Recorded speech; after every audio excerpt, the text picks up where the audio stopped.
عجیب است. در قرآن یک روز نمیشینه. الذین هم مردم است ظالمین یصدون عن سبیل الله که منع میکنه از راه الله. راه الله کیست؟ راه الله کیست؟ بگه کتاب الله و سنت رسول الله است.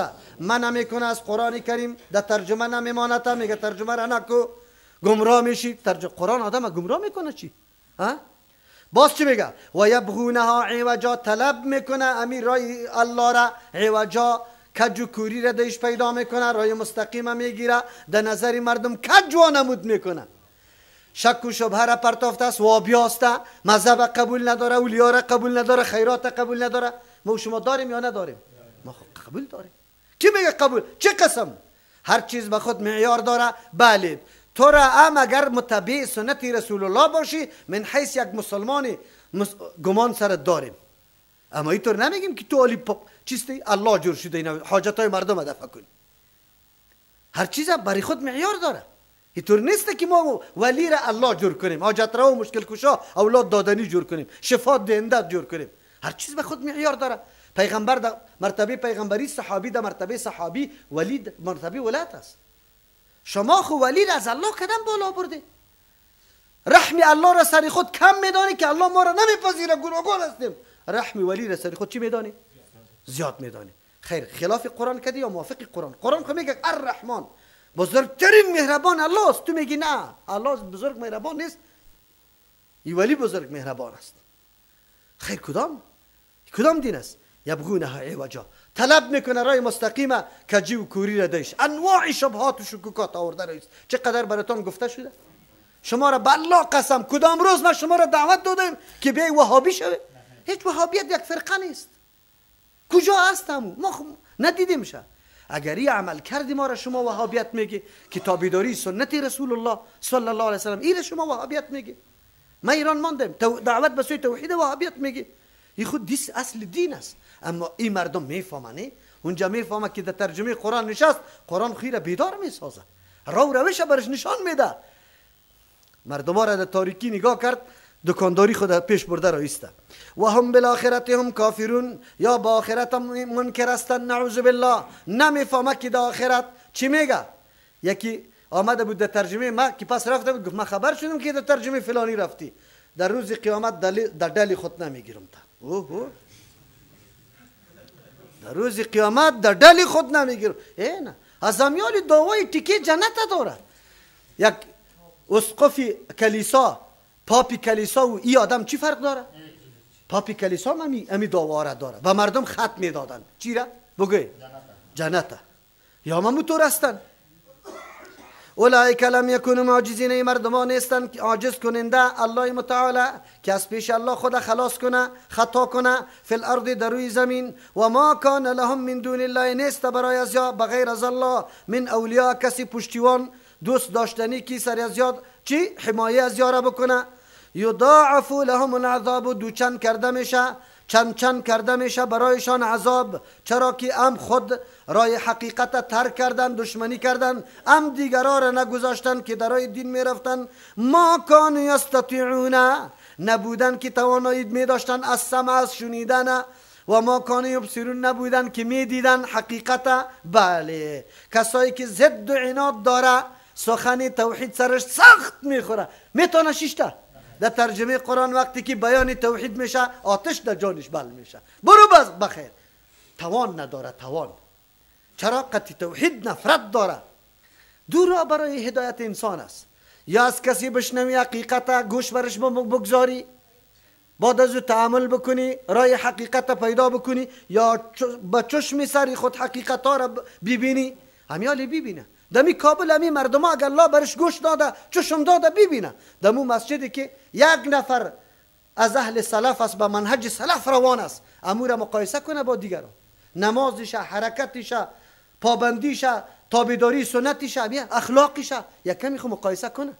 اما الله کدام پرده های ضد و عناد و جهل که سریازی آوار کرده، نه چشمشان کار میکنه، نه حتی توانایی دیدن زیره نداره، توانایی شنیدن زیره نداره.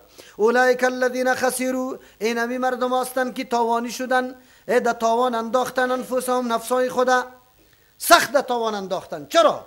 الله برشان داده بود امو امکانات استعداد برای راه یابی و حق طلبی، لیکن او را یا غلط استعمال کردن، و جای از اینکه راه دین پیدا کنن مخالف دین شدن، مردم ها را منع کردن.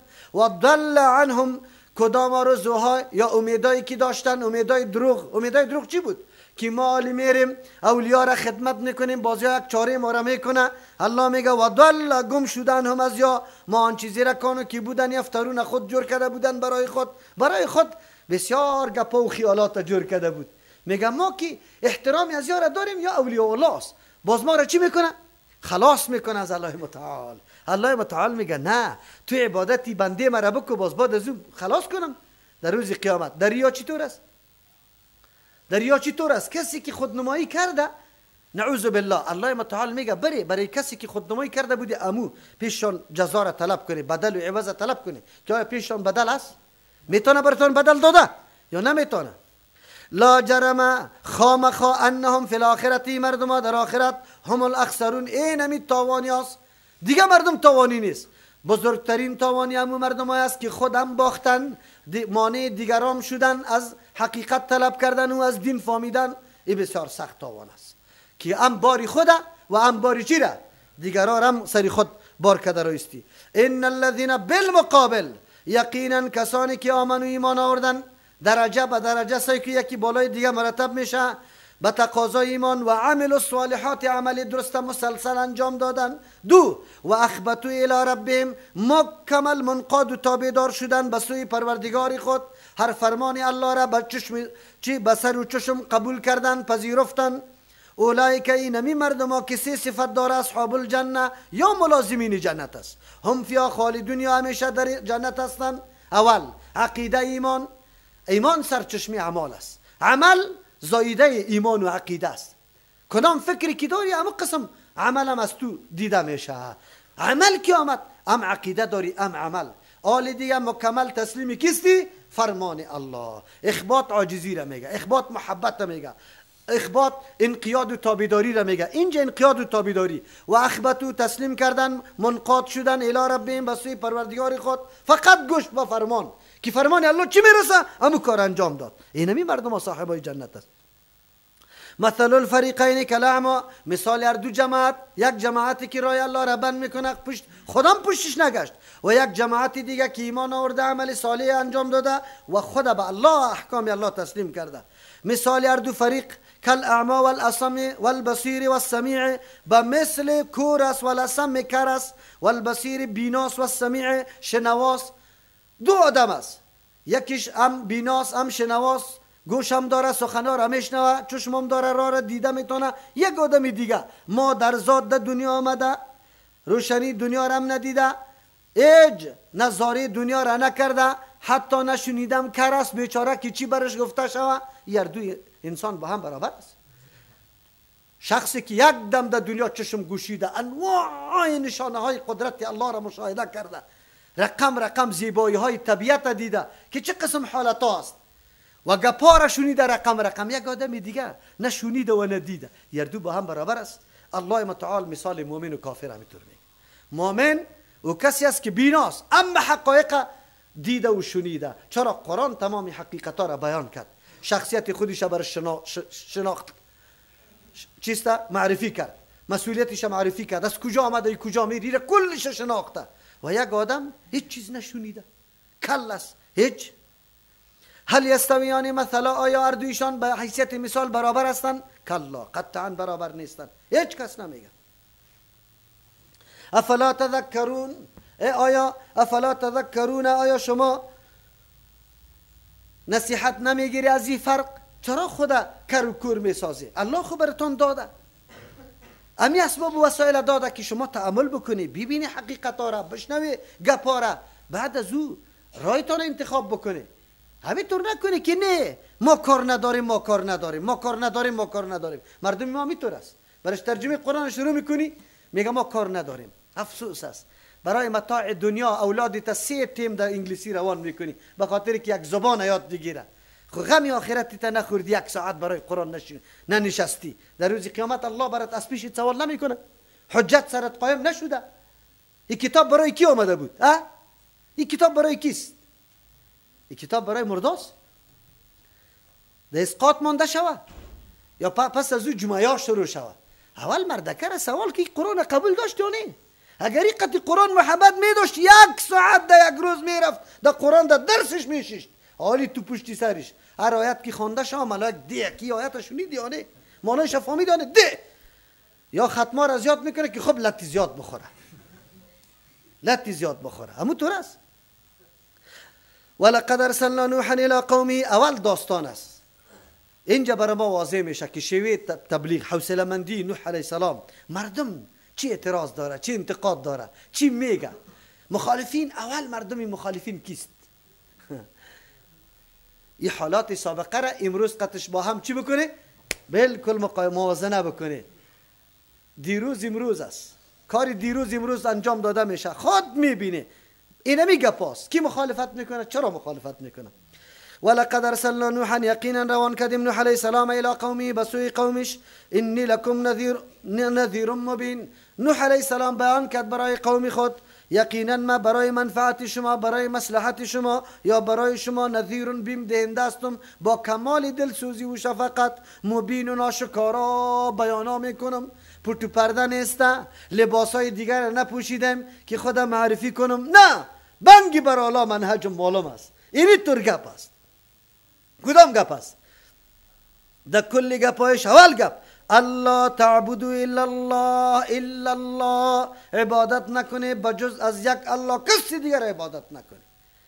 همون دعوتی که نوح علیه السلام داده، همون دعوت رسول الله صلی الله علیه وسلم داده. کل پیغمبرها اولین آوازشان، اولین پیامشان به مردم دعوت به سوی عبادت یک الله، حاکمیت به الله. انی اخاف علیکم عذاب یوم علیم، من میترسم بالای شما اگه به این منوال، به این طریقه و روشی که فعلا روان استه، بنده های رسم و رواج، بدعات و شرکیات استه، از عذاب روزی که علیم، او روز خیلی دردناک است. عذاب آنقدر دردناک شده که روز دردناک ساخته، اینقدر سخت است. میترسم به کمال شفقت و دلسوزی بر شما دعوت میدم که نکنی، به عبادت یک الله را بکنی، سجده را به غیر الله نکنی، نظر به غیر الله نکنی. مثلا فقال الملأ، بس کی میخیزه؟ کی میخیزه؟ ملا میخیزه. ملا چاپلوسا، درباریا، طاغوتا، بوتپاکا، گپی شیخ صاحب، بوتپاکا میخیزه. ملا میخیزه. ملا مردم مستضعف و نمیخیزه. دعوت انبیاء علیهم السلام اول مستضعفین قبول داره. یا چرا؟ به خاطری که یا عقل خودم مسخه کرده، تمام عمر بیگارکشی پاچا کرده، چاپلوسی پاچا کرده، یک قدر ترس داره از پاچا که پرسان نکن. یک ماموری دولت خیلی ترس داره، یک آدم عادی ماموری دولت حالا رئیسه، بس تو برش رفته باشی، خب دوستش هستی، یک دقیقه رئیسه به من خلاص میشه. این ملا اینوی قسم می باشه. امیا مخالفت میکنه. چی میگه؟ فقال الملأ الذين گفتن امو غټایت، امو درباریا، الذين امو مردما کفروا من قومه که انکار میکردن از دعوت نوح علیه السلام، از قوم نوح علیه السلام. چی گپ میزنه؟ 3 گپ میزنه، 3 دلیل. 3 دلیل، این دلیل است، 3 اعتراض. ما نراک، ما تو را نمیبینیم الا بشر مثلنا، مگر به مثل خود یک بشر. چی فضیلتی داری برای ما؟ اگر کسی ما را دعوت میده باید ملک باشه، تو انسان، ما انسان. یک و ما نراک اتبعک، و دیگر نمیبینیم تو را که تابعداری تو را کرده باشه، الا الذین، بجز از کسانی که هم اراذلنا، که و بیعقلا و احمقای ماست. مردمی هسته که ظاهر بین است، نظری سطحی داره، عمق نظر نداره در قضایا. آلی هم همونطور شما را نمیگه. این چند نفر بیچارگکا، افسوس است، افسوس است. مولوی صاحب چی میگه؟ با پدریتان میاد چی میگه؟ والا بسیار خف هستم. چرا خف هستی؟ بچه تا دیدم که رفته بود در شهر نو. چی میکرد؟ همین پدر همین قهوش نداره که کجا رفته بود، چی میکرد؟ نه ایره نمیگه. والا نه نوجوان است، یک کمی احساساتی است، نمیفهمه گپاره. اختلافات سابق است. ما در تو میگم امام ابو حنیفه رحمه الله زیاد علم داره یا مولوی متوکل؟ این مولای جوابا را در پدرها گفته، خب در پدرای همین بچهای جوان اینی گپا برش میزنه. پدر خوی گپا که برش بزنه، عالم بزنه، اوهو خیرت است خیرت. چرا؟ بچه رفته در ترجمه قرآن کریم بیگاه قطمه جاری بس کرده. بسیار خفه شدم. چقدر خاندان نیک هستی. وای وای وای وای وای. بچه که بیگاه بره اینی قدر چشما سرخ گشته می باشه از پدر. بجای از اینکه گپ بزنه اول خیز میزنه. کجا رفته بود یا؟ دب دوب اون طرف برد این طرف. مادر چیکش میبره نزن نزن نزن خیر است خیر است خیر است. نه این رفته. آره تو مذهب ترک کرده ای؟ تو این قدر شده ای؟ این قدر مولایی را یاد گرفته ای؟ من قطعت کار دارم که دیگه پایتا میده میکنم که اون طرف دور خوردی یا نه. پایتا همی گپ میزدن یا ملم میگفتن و ما نراک نمیبینیم تو را نوح علیه السلام اتبعک کتابی داری تو را کرده باشه الا الذین بجز از کسانی که هم اراذلنا که و بیعقلای ماست سنجش نداره نظری سرسری داده. از او خاطر میگه بادی الرأی که سرسری نظر داره ظاهر بین است. و ما ایست دو اعتراض. سوم و ما نرا لکم علینا نمیبینیم شما را برای شما علینا بالای خود من فضل کدام برتری. هیچ برتری سری خود ما نمیبینیم که ما پیروی شما را بکنیم. بل نظنکم کاذبین بلکه ما گمان داریم که کلی دعوایتان دروغ است. سه انتقاد دار. سه انتقاد چرا اینطور میگه؟ چقدر بیعقل مردم است. میگه بعد ملک باشه او بدبخت. ملک از گشنگی توشنگی تو خبر داره، از درد و غمی تو خبر داره، از اون مظلومیتی که تو تیر کردی خبر داره. و کسی خبر داره که مثل تو وری خاصیت و اوصاف داره، مشخصات داره. من زمانی که اونجا ترجمه قرآن نمی خواندم یقین به الله بکنه سخت گریان میکردم. حالات وطن در یادم میآمد که الله اکبر که هر چی زودتر برسم که لا اقل امی عقیده توحید خو مردم پیدا کنه. چرا؟ حالات برام معلوم بود، مظلومیت مردم برام معلوم بود. این طرف دینداری مردم بیبی، محبت مردم قطع دین بیبی، و این طرف بگوی بدبختی را بیبی که در کدام جای. چرا؟ قریه ما در زمان حفیظ لعین 35 نفر جوانا شهید شد یک روز و او را در یک باغ دفن کردیم قطار. هر نوروز بگوی گو آورده میشد، پالوی قبرا علال میشد، دیگا بار میشد، جندا بالا میشد. او قصه براتان کردم که 7 بوجی چی را بیرقایی که آیت نوشته شده بود که هفته زده بود پارچه پارچه شده بود. من 7 بوجی تاری را 4 بوجی تاری را پر کردم. در کجا بردم؟ در لب دریا. در دادم شه که در دادم او آوازه افتاد در غربند. مولوی آمد قرآن را در میدن. این بلا را اوجا خوی طور نبود که میادنا گپ میشد دیگه.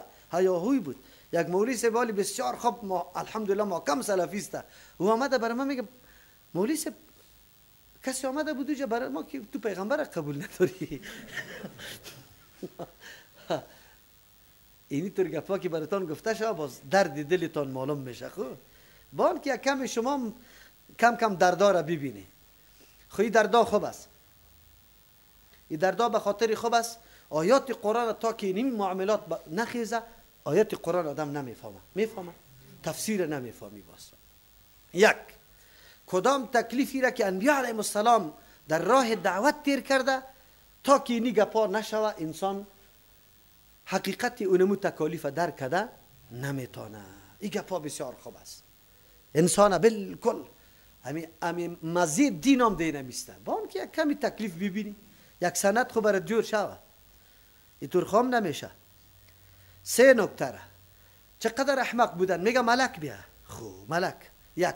دوم نعوذ بالله این مردم ها چون که معیار یا چیسته مرتبه را در انسانیت مال و دارایی را دانسته مادیات. از همون خاطر کسی که مادیات نمی داشتن او را بیخی نعوذ بالله چی میگفت؟ کم عقل میگفته.